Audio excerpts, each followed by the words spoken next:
차가운 빗속에서 무릎을 꿇고 젖은 옷감을 꽉 쥔 채 도성 최고의 귀부인들이 경멸스러운 눈으로 바라봅니다. 그녀에게 주어진 시간은 단 석 달. 노비에서 나리의 아내로 거듭나야 합니다. 하루하루가 굴욕으로 가득했지만 그녀의 눈빛은 꺾이지 않았습니다. 그리고 아무도 몰랐습니다. 가장 큰 위협은 어둠 속 그림자에서 온다는 것을. 안녕하세요, 여러분.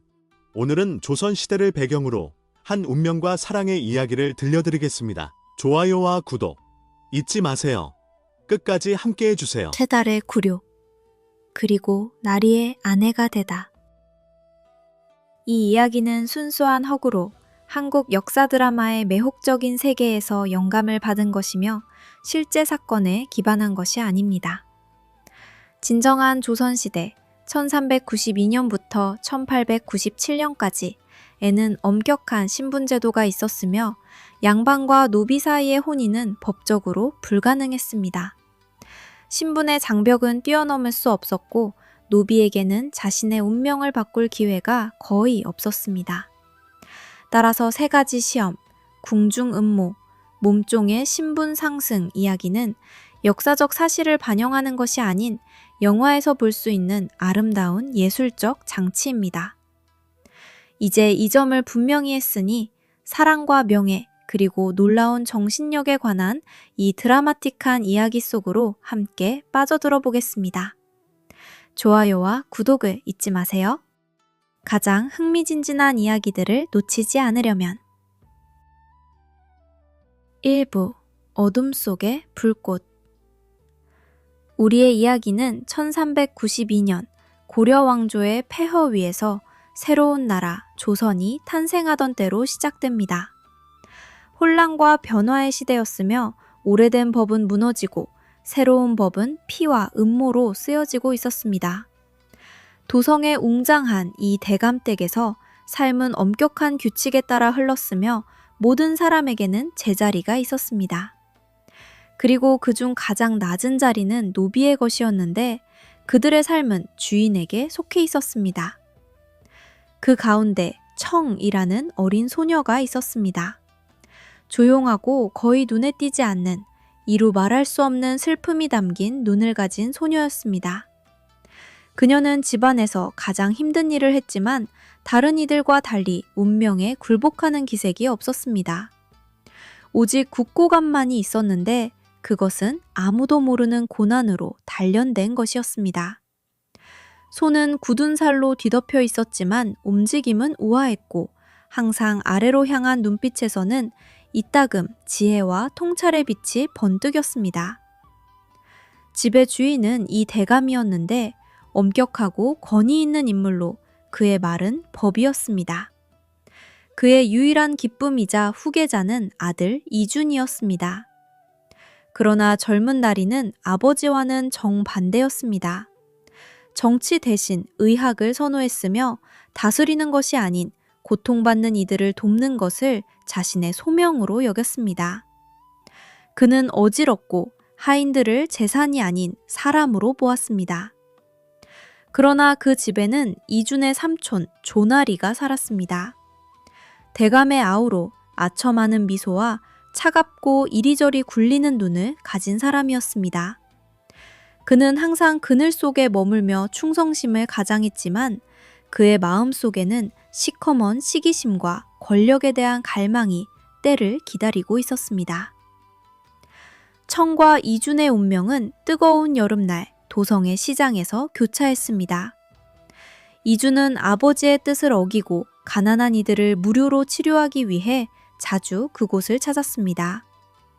그날 혼잡이 일어났고 작은 아이 하나가 다리에 큰 상처를 입었습니다. 군중은 무심하게 지나쳤집니다. 이준은 즉시 아이에게 달려갔습니다. 장을 보러 나온 청도 마침 그 곁에 있었습니다. 상처를 살피던 이준은 붕대로 쓸 깨끗한 천이 필요했습니다. 당황하며 주위를 둘러보다 청의 눈과 마주쳤습니다. 한마디 말도 없이 그녀는 이미 날것빠진 자신의 속옷자락을 과감히 떼어 그에게 내밀었습니다. 이주는 잠시 멈췄습니다. 그녀의 행동에 놀라서. 아무것도 자기 것이 없는 몸종에게 마지막 것을 내어준다는 것은 진정한 희생이었습니다. 그는 말없이 고개를 끄덕이며 감사를 표했습니다. 다시 고마움을 전하려 눈을 들었을 때 소녀는 이미 흔적도 없이 사라진 뒤였습니다. 그러나 그녀의 결연한 눈빛은 영원히 그의 기억에 새겨졌습니다. 그날 이후 이주는 집에서 그녀를 눈여겨보게 되었습니다. 늦은 밤 다른 하인들의 옷을 꿰매는 모습, 병든 노파 빨래공과 자신의 부족한 밥을 나누는 모습, 억울한 꾸지람을 조용한 품위로 감내하는 모습을 보았습니다. 그를 끌어당긴 것은 거친 옷 뒤에 감춰진 외모가 아니라 내면의 힘과 선함이었습니다. 그는 만남을 찾기 시작했습니다. 정원에서 약초를 살핀다는 핑계로 짧은 대화를 나눴습니다.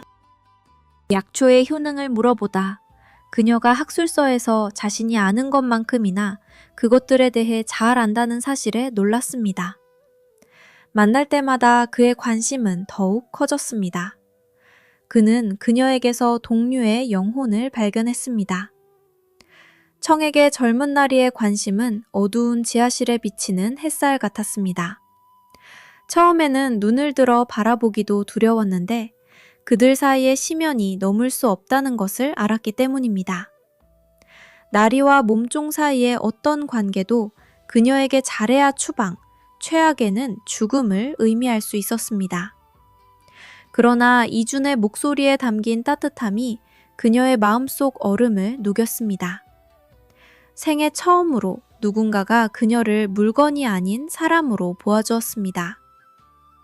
그리고 그녀는 스스로도 원하지 않으면서 사랑에 빠지는 것을 허락하고 말았습니다. 정원 구석에서의 그들의 비밀 만남은 유일한 위안이 되었습니다. 거대한 집이 잠든 밤의 어둠 속에서 그들은 세상 모든 것에 대해 이야기할 수 있었습니다.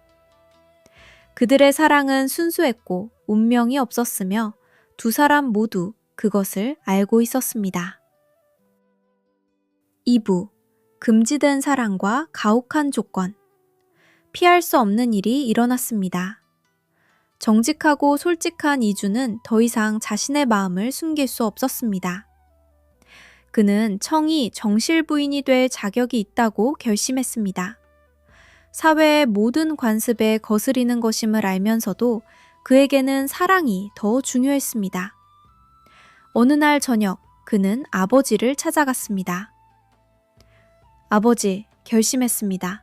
혼인을 하고 싶습니다. 대감은 문서에서 눈을 떼지 않고 흡족하게 고개를 끄덕였습니다. 좋다. 마침 적당한 짝을 알아보던 참이었다. 형조판서의 딸이니라. 집안이 명문이고 그 혼사는 우리 위치를 더욱 공고히 할 것이다. 아닙니다, 아버지. 이준의 목소리가 흔들렸지만 그는 억지로 말을 이었습니다. 제가 사랑하는 여인과 혼인하겠습니다. 청과 혼인하고 싶습니다. 대감이 굳었습니다. 천천히 고개를 들었습니다. 그의 눈빛은 겨울바람보다 차가웠습니다. 누구라고? 다시 말해보아라. 내가 잘못 들은 게로구나. 청이옵니다. 우리 집 몸종이옵니다. 잠시 무덤 같은 침묵이 흘렀습니다. 그러자 이 대감이 웃음을 터뜨렸는데 무섭고 즐거움이라고는 없는 웃음이었습니다. 그는 일어서서 아들에게 천천히 다가왔습니다. 네가 미쳤구나. 그가 쉭쉭 거렸습니다. 노비를 아내로 맡겠다고? 조상의 이름을 욕되게 하겠다고? 차라리 네가 죽는 것을 보는 게 낫겠다. 이런 일을 허락하느니. 하지만 소자는 그녀를 사랑합니다. 이준이 절망에 외쳤습니다. 그녀는 지혜롭고 어질고 영혼이 고귀합니다. 분칠한 귀부인 수백 명보다 더 자격이 있는 사람입니다. 말다툼이 격렬한 언쟁으로 번졌습니다.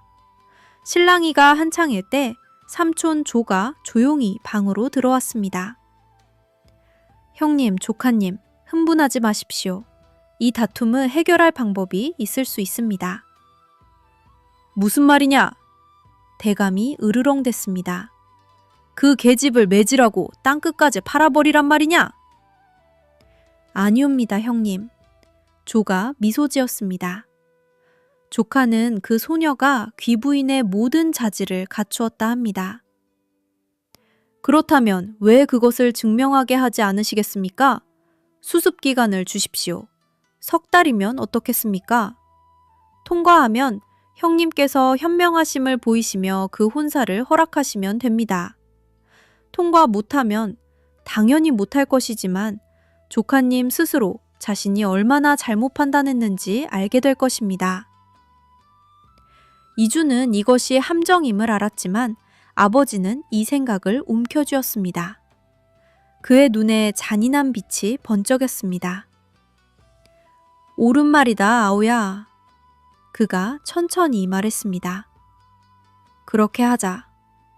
그는 이준을 돌아보았습니다. 조건을 달겠다. 3달. 내가 직접 생각할 시험 3가지. 네가 그녀를 도울 권리는 없다. 셋 모두 통과하면 허락하겠다. 하나라도 실패하면 그녀에게는 지상의 지옥이 기다릴 것이다. 그리고 너는 즉시 내가 선택한 사람과 혼인하여라. 동의하겠느냐? 이주는 아버지의 눈을 바라보며 차가운 계산만을 보았습니다. 거절한다는 것은 즉시 청을 잃는 것을 의미했습니다. 동의한다는 것은 그녀에게 희미한 희망이라도 주는 것이었습니다. 동의하겠습니다.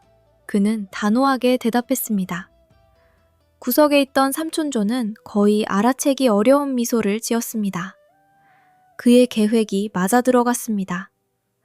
그는 청이 이 시험들을 통과하지 못할 것임을 알았는데 그 자신이 그렇게 내버려두지 않을 것이기 때문이었습니다. 그날 저녁 청을 대청으로 불렀습니다. 그녀는 두려움에 떨며 대감 앞에 섰습니다. 내 아들이 너를 우리 가문에 들어올 자격이 있다 여긴다. 대감이 얼음 같은 경멸로 말했습니다. 내가 그에게 얼마나 틀렸는지 증명하겠다. 시험 3가지가 기다리고 있다. 하나라도 실패하면 내 삶은 지옥이 될 것이다. 통과하면 내 아들의 아내가 되도록 허락할 수도 있다. 첫 번째 시험은 내일 시작된다. 청은 비틀거리며 대청을 나왔습니다. 복도에서 이준이 그녀를 뒤따라왔습니다. 청아, 나를 용서하거라. 이 일에 너를 끌어들이지 말았어야 했는데. 그녀는 그를 바라보았는데 눈에는 원망이 없었고 오직 결의만이 가득했습니다. 나리를 탓하지 마십시오. 나리께서 제게 희망을 주셨습니다. 저는 이 시험들을 통과할 것입니다. 나리를 위해, 우리를 위해. 3부 첫 번째 달, 지혜와 예의의 시험. 다음 날 아침 청은 공동 막사에서 도서관 옆 작은 방으로 옮겨졌습니다.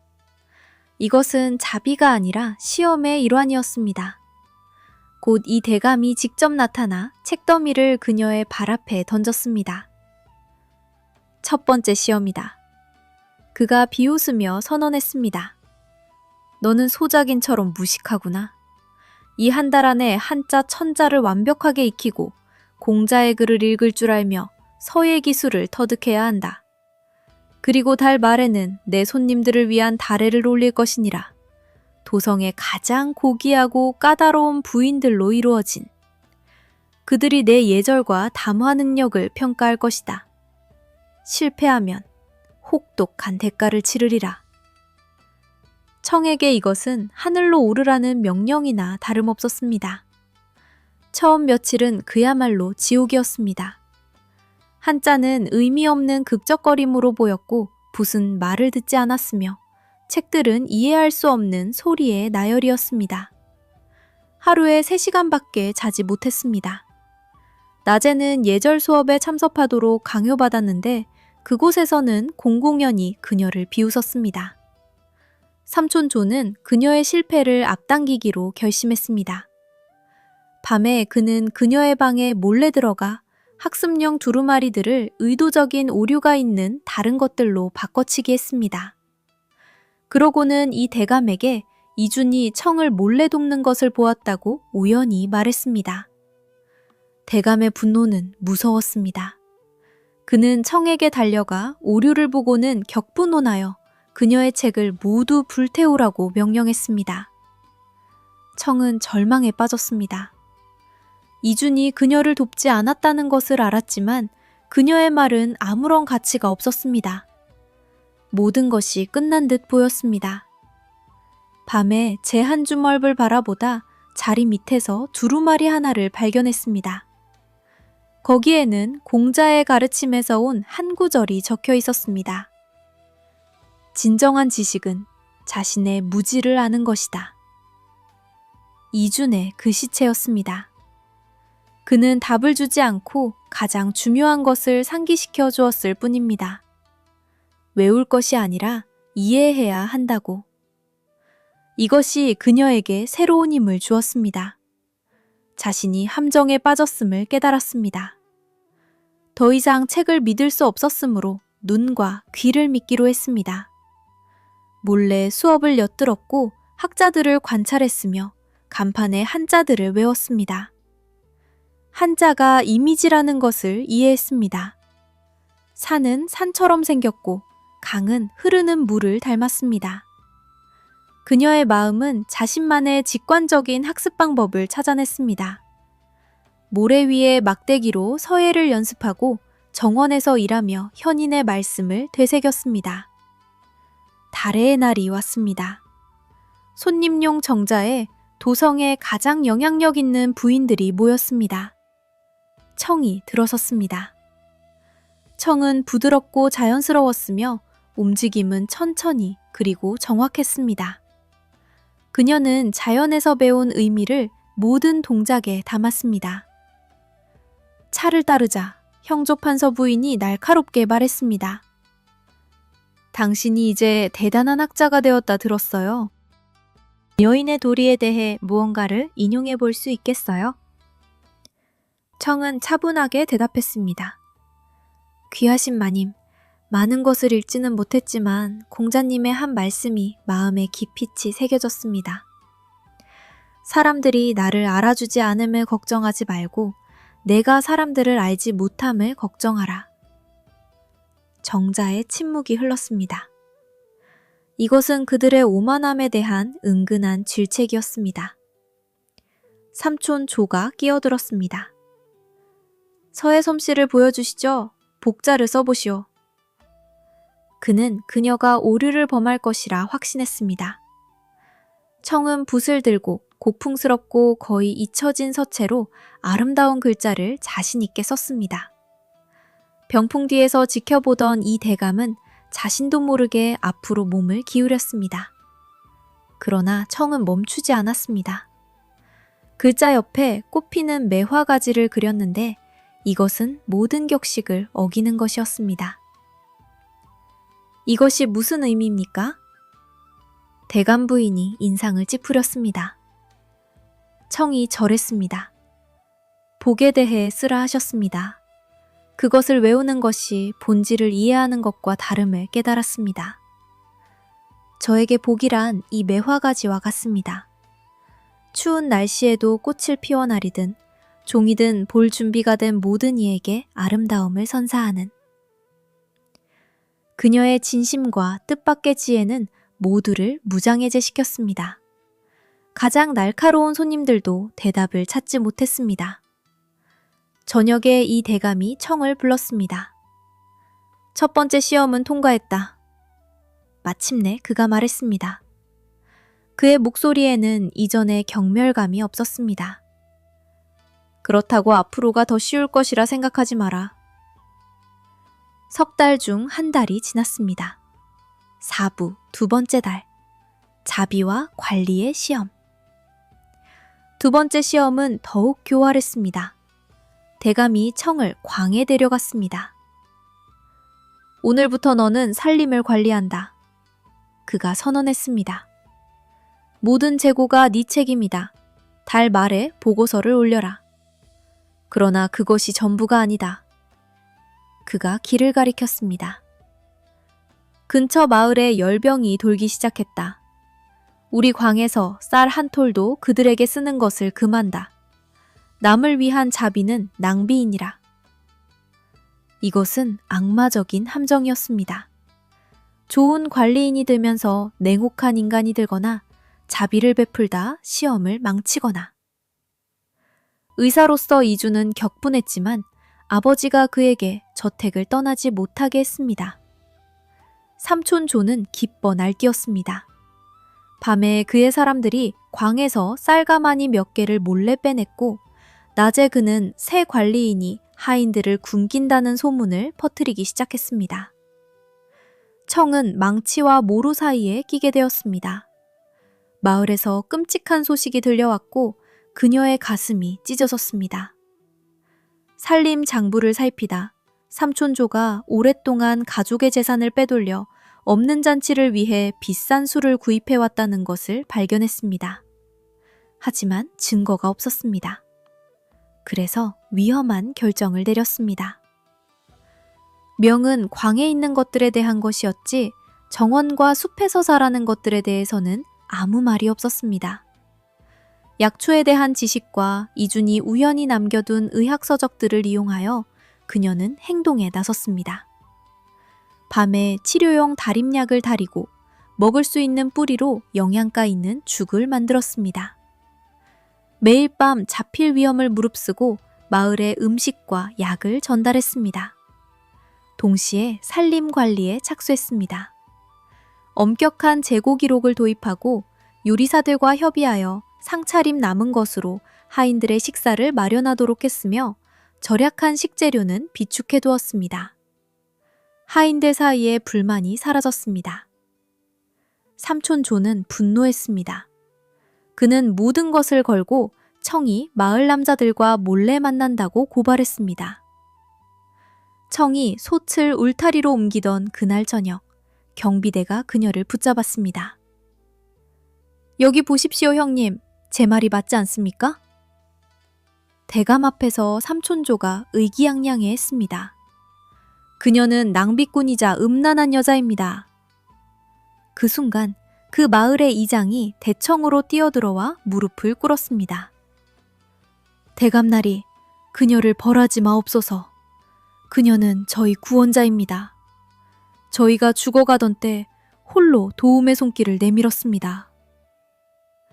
나리에 쌀 한 톨도 내어준 것이 없으나 자신의 지식과 수고를 바쳤습니다. 그녀의 다림약 덕분에 병이 물러났습니다. 이 대감은 할 말을 잃었습니다. 청을 보았다가 아우를 보았는데 그 얼굴에 공포가 스쳤고 모든 것을 이해했습니다. 삼촌 조를 돌아보며 말했습니다. 너는 그녀가 쌀을 훔쳤다 했다. 지출이 오히려 평소보다 적더구나.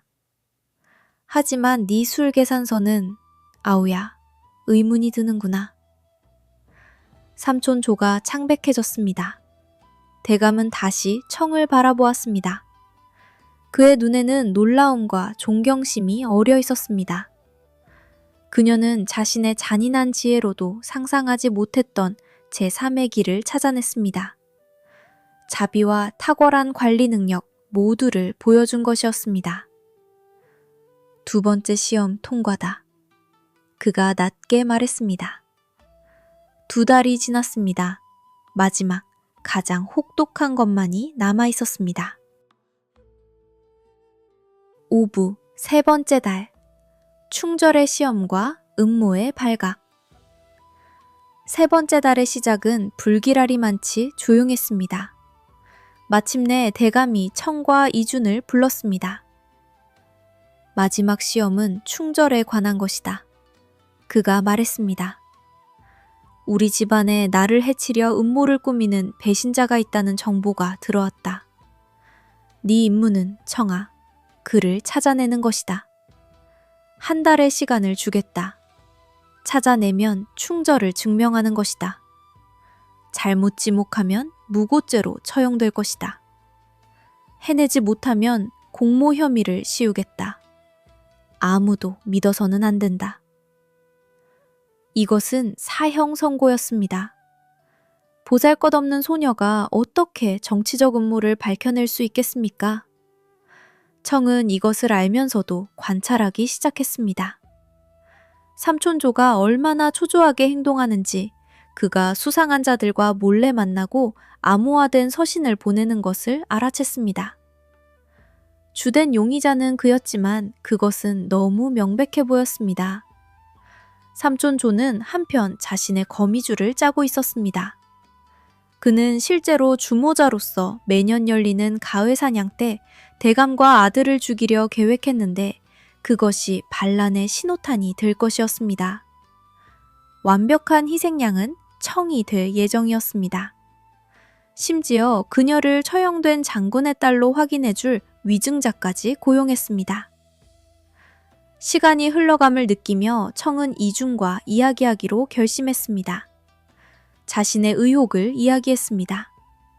이준은 그녀의 말을 진지하게 받아들였습니다. 함께 계획을 세웠습니다. 이준은 삼촌의 일에 대해 아무것도 아닌 질문들을 던지기 시작하고 청은 하인들의 대화를 엿들었습니다. 증거를 모았습니다.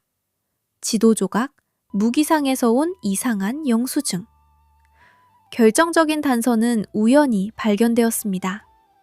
삼촌의 서재를 청소하다가 청이 바닥에서 이동한 판자를 발견했습니다. 밤에 돌아가 그 아래 비밀 공간에 암호화된 서신이 든 것을 찾았습니다. 그녀는 글자들을 베꼈습니다. 이주는 고려 군사 암호를 알아보고 서신의 일부를 해독했습니다. 붉은 꿩과 대사냥 때 호랑이 협곡에 대한 이야기였습니다. 그들은 깨달았습니다. 호랑이 협곡에서 매복이 준비되고 있다고. 대감에게 보고하기엔 너무 늦었습니다. 그가 믿지 않을 수도 있었으니까. 직접 행동하기로 결심했습니다. 6부 절정과 폭모. 가을 사냥날이 왔습니다. 삼촌조는 유난히 다정했습니다. 행렬이 출발하자 그가 큰 소리로 제안했습니다.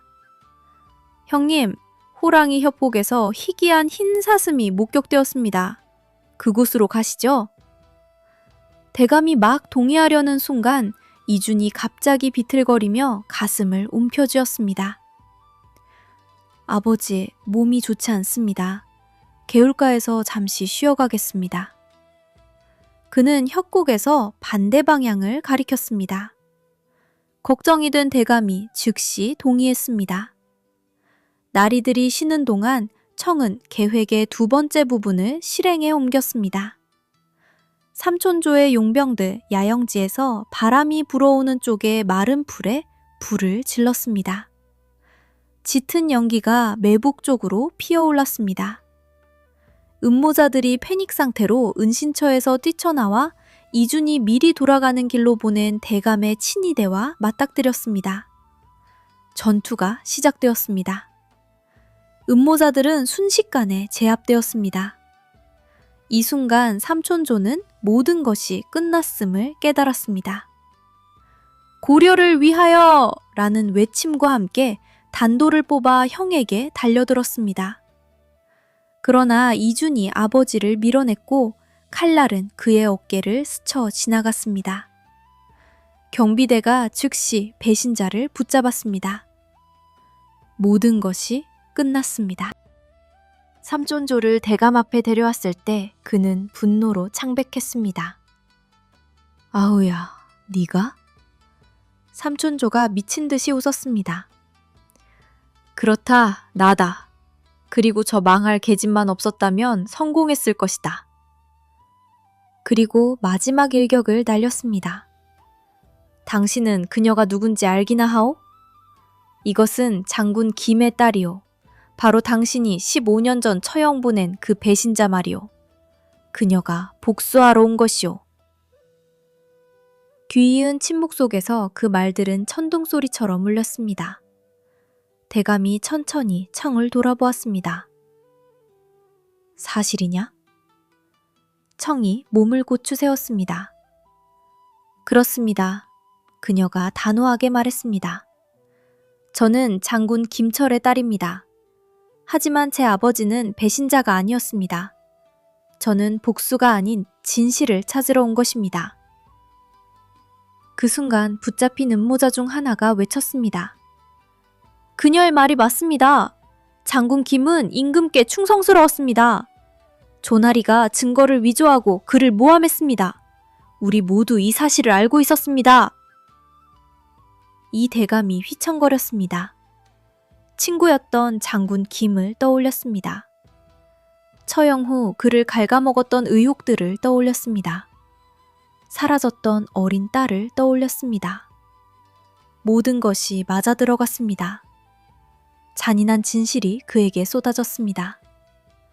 아우의 거짓을 믿고 무고한 자를 벌했으며 그의 딸은 그 모든 세월 동안 자신의 집에서 노비로 살아왔습니다. 그리고 오늘 그녀는 그녀의 목숨을 구해주었습니다. 그는 청을 바라보았습니다. 당당하고 굴하지 않는. 자신의 모든 시험이 삶이 그녀에게 예비해 놓은 것과 비교하면 조잡한 모조품에 불과했음을 깨달았습니다. 그리고 그녀는 모든 것을 명예롭게 견뎌냈습니다. 7부 결말 신분을 뛰어넘은 사랑 삼촌조와 음모자들에 대한 재판은 빠르게 진행되었습니다. 그들은 사형을 선고받았습니다. 다음 날 대감이 청을 대청으로 불렀는데 그곳에는 이준도 기다리고 있었습니다. 이 대감은 정중한 예복을 입고 단위에서 내려와 청 앞에 깊고 정중한 절을 올렸습니다. 김청아 씨. 그의 목소리가 크고 분명하게 울렸습니다. 저 이 대감은 아씨와 존경하는 아버지의 영전에 깊은 사죄를 올립니다. 저는 눈이 멀고 불공정했습니다. 아버지를 돌려드릴 수는 없으나 아씨의 이름과 명예를 되돌려드릴 수는 있습니다. 그는 그녀에게 임금이 서명한 문서를 내밀었는데 장군 김을 완전히 복권시키는 것이었습니다. 청은 그의 정당한 상속자로 선언되어 모든 재산을 돌려받고 양반자기를 받았습니다. 안도와 정의의 눈물이 그녀의 눈에서 흘렀습니다. 대감이 계속했습니다. 너는 나의 가혹한 시험을 모두 통과했다. 너의 지혜는 학자들보다 예리하고 너의 마음은 승려들보다 자애로우며 너의 충절은 강철보다 단단함을 증명했다. 진정한 기품은 혈통이 아닌 정신력으로 측정된다는 것을 보여주었다.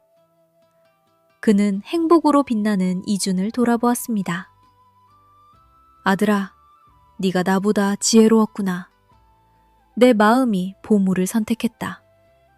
너희 혼인을 허락하마. 그리고 부탁하노니 김청아 씨, 내 아들의 아내가 되어 이 집의 안주인이 되어주시오. 혈통이 아닌 행동으로 그 자격을 얻었소이다. 이준과 청의 혼례는 개인의 공적이 출신보다 중요할 수 있는 새 시대의 상징이 되었습니다. 그러나 그들은 권력을 추구하지 않았습니다. 되찾은 김 가문의 재산과 이 가문의 도움으로 오랜 꿈을 이루었으니 가난한 이들을 위한 의원을 열어 누구나 무료로 도움을 받을 수 있게 했습니다. 이주는 몸을 고치고 청은 지혜와 선함으로 영혼을 다독였습니다.